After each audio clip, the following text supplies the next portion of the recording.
Prudent use of coal cannot be avoided in the short term. Of course, surely, we will have to avoid it in the long term.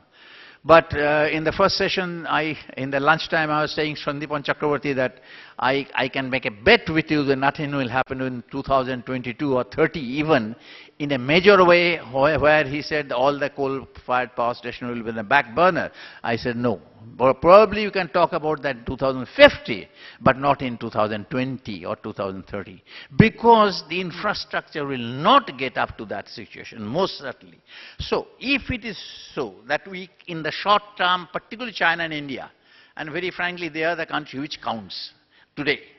They are the country which count, China, India, and a few other countries. So if it is so today, the World Bank has almost declared a war on coal. No project, no money is sanctioned for coal today, almost. So this is an abundance cheap fuel. If you take India, we cannot import, we don't have that kind of foreign exchange. We are trying our best to get into the renewable energy. Wind energy, India has done very well, in fact, in the last 1 decade. They have done very well. So coal cannot be clean. It's true that some people say clean coal is an oxymoron, but less dirty coal is certainly not an oxymoron. So we have to find out, and we have already found out, how to use coal in a little more cleaner, much more cleaner fashion than we have been. The technologies, some of them are already out, some of the, like supercritical, and probably next year we'll see ultra supercritical. CFBC has come in a big way, but what has not come in a big way, the world was waiting for that, is PFBC, which has not been developed yet very well. Coal to liquid, gasification of coal, all these will have to come in a big way for the interim period that we are going to use coal. I am again repeating that coal will have to make room for other renewable energies. What I am trying to say only that this will not happen tomorrow. Day after tomorrow it will going to happen, but that tomorrow also must be prudent use of coal, not coal as we are used to. You see, there is a joke that prediction is always difficult when it is particularly about future, as if there can be prediction of other things. What will happen in 2050? We use models for that, or to 2100, we use model for that. But we must remember that all these models are not absolutely foolproof. How many people, what will be the population of this earth? Where? What kind of standard of living they will have? How many thousands kilometers of road will be built? How many million tons of steel have to be made, and aluminum and brass, and how many automobiles? What kind of automobiles? Will they run in petrol? Will they run on something else? This is even today, giving all my respect to the models, is still somewhat vague. And that is what is making the prediction for the future is wrong. On top of that, how many million tons of steel, as I said, how many gigawatts of power, and will they be made in the same way as we are doing today? If it is so, even God cannot help us. And I'm sure it will not be made in the same way. The manufacture of steel, cement has undergone a metamorphosis almost, as compared to 30 years ago. Exactly a metamorphosis will occur, I'm sure, in the next 30 years. Same thing, power will not be generated in the way that we are used to. So, this will be a new economy, virtually new economy, where we have to change a lot of things, technology, transport, the way we run, but most importantly, our socio-cultural habits, our attitudes, and our practice. Only then growth can be linked up with energy efficiency, with renewable energy. Otherwise, it will be almost impossible to have that. You see, what we will have to do is to decouple resource and economic growth. It should not naturally mean that economic growth means consumption of more resources. We have to show the world that we can also grow, but with using less resources, environmental resources that we have. Now, of course, there will be new areas. There are new areas coming up. There will be more new areas like shale gas, but then fracking and hydraulic fracturing, new technologies come up, and that will be a very much new area for renewable energy. I think the last word on this has been said by E.F. Shoemaker, who has said that a new lifestyle, new methods of production, new patterns of consumption, a lifestyle designed for sustainable performance, and only that will save the mankind.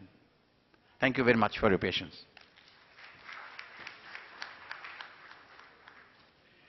I would now request Dr. Shukla to deliver his address. Dr. Shukla's isn't out here. Dr. Shukla's, he is IFS, he's a Deputy Director General of Mahatma Gandhi Labour Institute, and he was a former Secretary of Gujarat Electricity Regulatory Commission.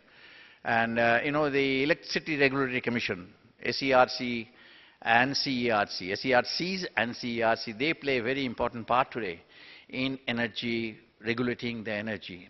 Tariff, but that tariff is the main thing. So I'm sure we'll hear something from that perspective. Dr. Shukla, please.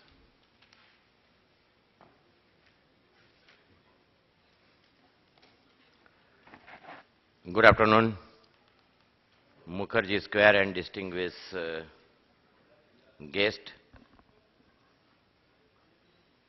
Before the lunch, people were having the less glucose level. Now actually, glucose will go to the brain. So I will complete my lecture within 10 or 12 minutes. So I will not take your much time.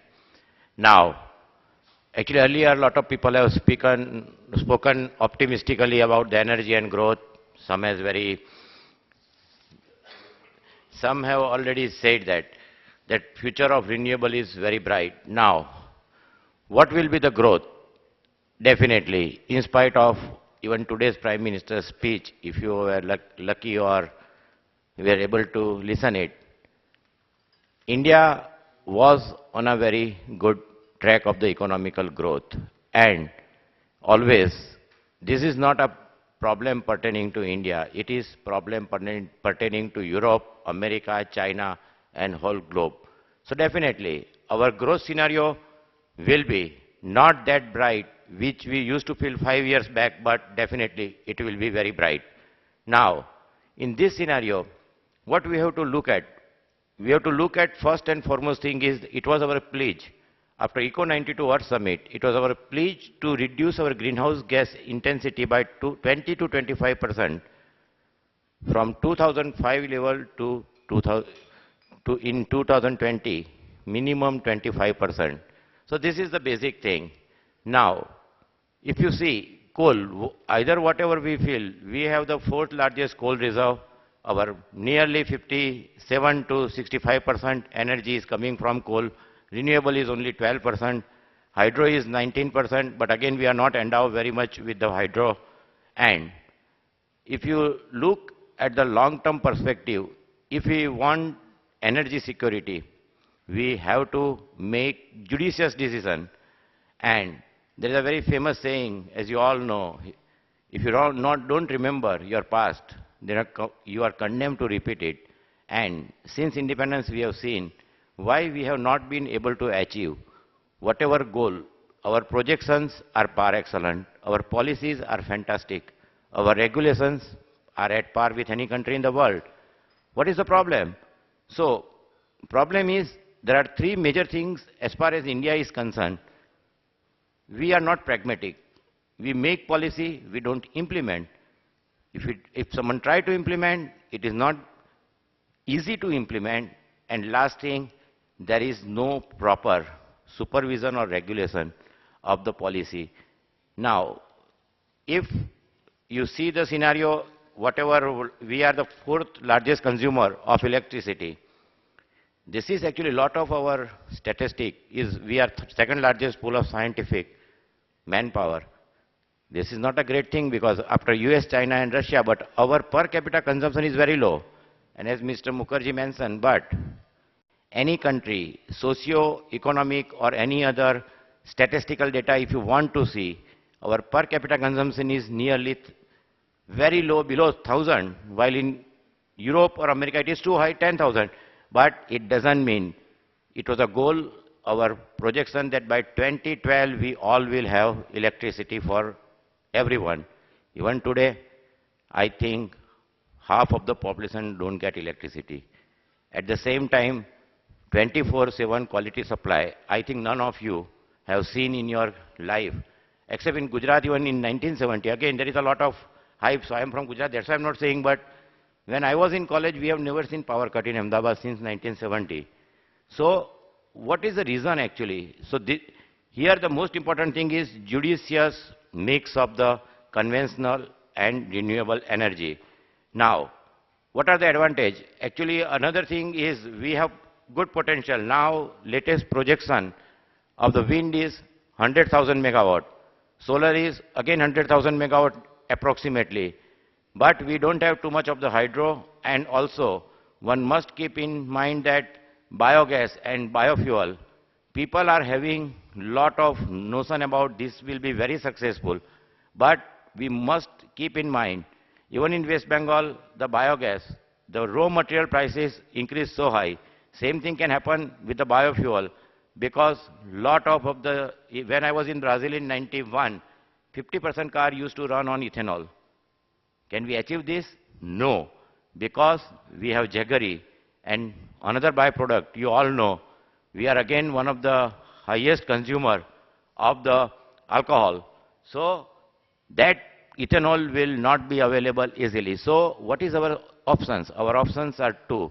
We are endowed with the wind power, we are endowed with the very good solar power. In this scenario, we have goal of 20,000 megawatt by 2020 in Jawaharlal Nehru mission. Same time, we have 45,000 megawatt in wind. Now the problem is the policy. If we don't implement the policy of RPO, renewable power obligation, then we will face lot of problem. Now the problem is not only the energy. If we have the economic growth, any country aspire to become superpower should be have independence as far as energy is concerned. There should be energy security. As you all know, 80% of our oil and gas is being imported. So it is very timely to decide that we must get as much renewable. If 20% by 2025 and 30% by 2030, it would be ideal for India. Now, what are the constraints? First constraint, as I already mentioned, is we are not able to implement. There was a national mission, 7% we must have renewable. I think except 5 or 6 states, no state is implementing this RPO seriously. So what is happening? That only 9 states in India has 91% of the renewable energy basket. The price, again, people are talking about grid parity, but grid parity is not an easy thing. Because in Gujarat we have seen, we are actually having 7% RPO, 6% wind, another 1% solar. But each megawatt of the solar, consumer has to pay more tariff. And in the end, whatever thing we decide, we have to think about consumer. So how it can be done? The best solution as far as this thing is concerned, that RPO obligation must be mandatory for all the state. Now, another very important thing in morning, lot of speakers spoke about corporate responsibility. CSR is a very new concept as far as India is concerned. But in America also it has been developed 10, 15 years back now. What is the problem? Because all the captive power generated in America, there is a concept of voluntary RPO. So company will decide we will purchase this much renewable power. In India, in Gujarat, we are facing 30 litigation as far as the captive power is concerned. So also it is now high time for government to decide how they are going to use the CSR, how they are going to use the green fund. So if corporates start taking the responsibility, and I personally feel, this is not a government view, but to distributing lantern, to do all the small projects, that will not solve the problem of India. This should be given to the corporate sector. They are better manager, they can do their job better. Then I don't say a government or bureaucrats are inefficient. But all these kind of small projects should be given to the corporate. They will deliver, their results will be better, their efficiency is better. So this is one of the most important thing as far as the small projects are concerned. Another very important thing, technology should be appropriate. In state like Bihar or any other state where you don't have any electricity, the substitution cost of the diesel and kerosene is $30 billion. Now when you start doing cost-benefit analysis, if you want to reach certain level of GDP growth, it is mandatory, it is important to have the 24/7 supply of the energy. We are having power surplus. We are facing problem to sell the energy. Again, some of the state have power cut. They don't run the industry. So I think ideal situation in India is we must get the 24/7 power supply. Judicious basket is very important. Again, lot of technology is in preliminary or primary stage. Storage will be one of the very big issue. At present in Europe or America, the problem is not they have achieved 25%, 30%. What is happening? We have just now petitioned that there must be reduction in the solar tariff. Germany has gone back. Spain has gone back on sovereign guarantee. Italy has stopped paying. So this cannot work in India. Ideal thing is we must have the energy mix. Which state can generate more of solar, which state can generate more of wind, and we should have a proper roadmap and proper implementation of whatever rules and regulations are made. Once we can achieve this, I think we will achieve the growth rate of 10%. We will achieve the energy security. I don't say by which year, because again, I can say very nicely to make everyone happy, it may be 2020. But even if it is 2030, I think next generation will be very happy to achieve growth, which should be sustainable, achieve the renewable energy mix, which should also be sustainable. It should be also good for the consumer, good for the industry. And there is a very famous Red Indian saying that we are not the owner of the natural resources. We are only trustee of the natural resources. So it is our duty to achieve this renewable growth with proper management, and it is not difficult in India to achieve anything because, as you all know, we are the richest community in America. 40% of the Microsoft, 30% of Google, 24% of Xerox and 40% doctors are from India. They are having, so if they can achieve in America, they can implement in America, why cannot we implement in India? So it is possible. I will end with the two very famous quotes from two various Upanishads. Renewable is future, definitely. People were very wise in India. 4,000 years back, if you know, anyone is from South India, we have 4,000 binary star in the cosmos. Now out of 4,000 binary star, they move in opposite direction. After marriage, they saw one star, Ansuya.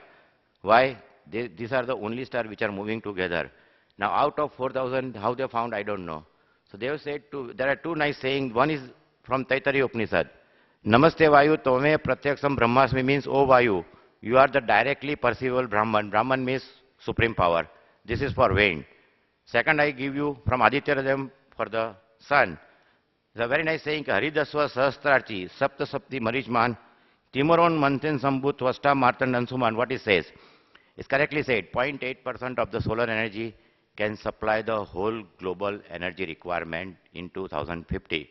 So what they say, sun is present everywhere. Absolutely right. His countless rays reaches all places. Sun is the force, the destroyers of the darkness and bestows happiness and wealth. So sun infuses life and it removes all the problem. So this is the saying in two very famous 3,000-year-old book.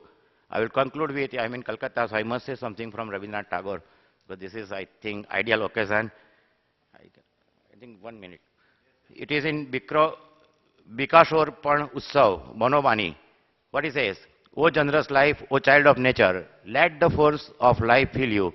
Gather the blessing of light and wind to attain the shape of youth. I welcome you today with the depth of my wishes. Be our neighbor, be our friend. So thank you very much. I wish that there is a saying, Tamsoma Jyotirgamaya, by 2030, we all should get light. I will also thank organizer to invite me Thank you very much. Thanks a lot.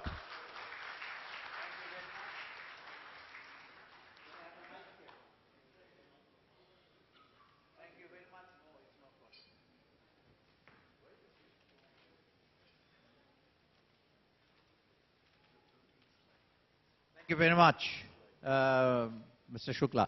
I think he very rightly, apart from quoting rightly Rabindranath in Bengal, apart from that, I think he put his, actually, he hit the nail on the head when he talked about the major problems that is besieging in the path of any new thing like renewable energy is the implementation policy.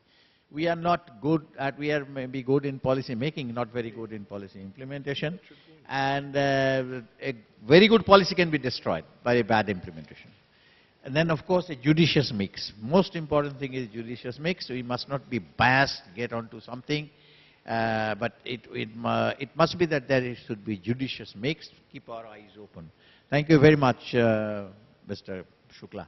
All right, we will have Shumon Mukherjee now. Shumon Mukherjee is a very familiar face in Calcutta, so I don't have to introduce. But in case you are interested, it's all that is written up there, his whole complete profile. Shumon Mukherjee. Right. Thank you, Chairman, and good afternoon. I think you don't have the tolerance to hear another speech, so what I'll do is skip the entire presentation and go into certain talking points because we have run out of time. And frankly, I have just about 3 minutes of the original time, so I'll make it 10 and then throw it open to the audience for questions if you have any. The Chairman, when he introduced this panel, had a very important point to make, that we have to learn from the lessons of the past. He said it twice in his speech. And if I really do that, if I go back, there's nothing that we are saying today in any of the conferences, Rio, I was a participant of the World Bank conference in 1993, representing Asia.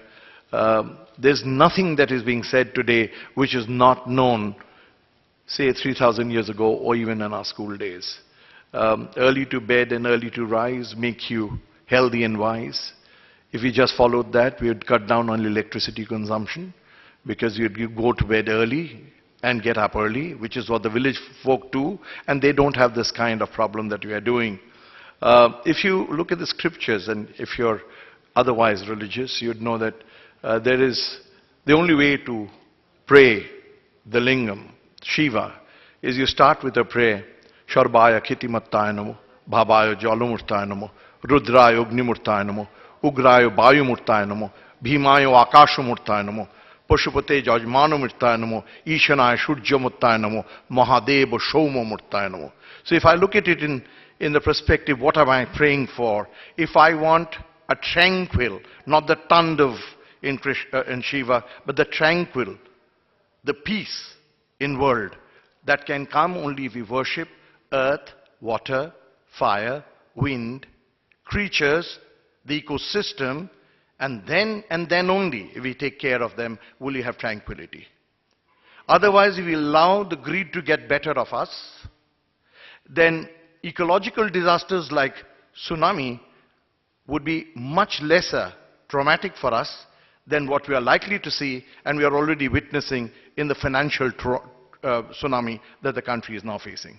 So, why does this happen? Very simple dictums.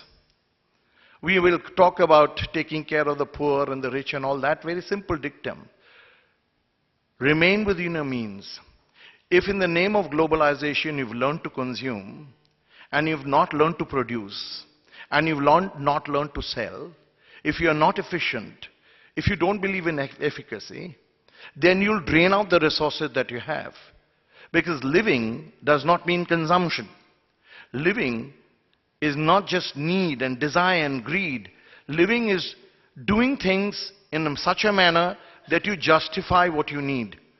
So it's not an ugly story of how some people can beat the others and wall up everything to themselves. Economics itself has gone through a tremendous transition. When we were in school, we learned that the only thing that mattered was capital, because capital gave you investments, and investment gave you growth, and growth gave you income and employment. And then came a gentleman called maybe Marx, but in our own world we had Dan Usher, and we had even Solow talking about the very characteristics of growth, saying that there's a very ugly tendency of the world that one-thirds of the country take away about two-thirds of economic resources. And that's the richer countries. And that led to the United Nations and the global meets where you're talking about the North-South dialogue. You're saying, what about international equity? Why are the richer countries running away with everything? And what did they do? They learned how to destroy the environment, the climate, everything that was renewable, non-renewable for themselves. And when they realized this is giving us disaster, to tell the rest of the world, hey, slow down, it's time we learned from our mistakes. So it has been whoever has been able to reach the post first. Within the country, we've had people like Marx saying, no, we have to take care of the poor. The rich and the poor divide. The interspatial equity cannot be tolerated. So from growth, we moved on to development. We said it's not important just to talk about income and growth and per capita income. We need to reduce poverty, unemployment, income inequality. Otherwise, only somebody will run away with all the growth process.